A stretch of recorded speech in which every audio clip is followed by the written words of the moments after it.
Dada, men sizga mashinada o'tirib turing dedim. Nimaga tushdingiz?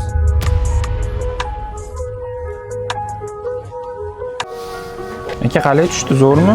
Zo'r, yaxshi. Bundan yaxshirog'i bormi? Bor aka. Bir razmer kattasidan bering. Xo'p bo'ladi.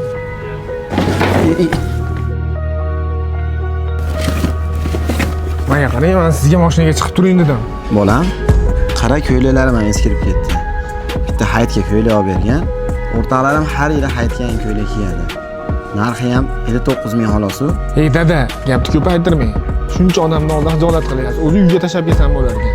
Uka, shundan 40 razmer berasiz. 42 dan ham bitta qo'shib berasiz. Xo'p bo'ladi aka. Aka bitta savolim bor-da. Har doim o'zingizga ham narsa olasiz. Undan ham yaxshiroqni bir razmer kattasini olasiz aka, nimaga? Uka, bu narsalar meni otamga. Siz o'zingiz kiyinib emas, otangizni kiyintirib olib otasiz. O'zingiz zo'r kiyinib, otangiz eski tuski sochda yursa, bir tengsiz. Bundan ko'ra o'lganingiz yaxshi. Ota oddiy odam emas. Ota kim? Al-ab kal-Ka'ba. Ota go'yoki Ka'batulloh. Xalqimizda nima deymiz? Otani qiblagohim deymiz. Qiblagoh bu Ka'batulloh.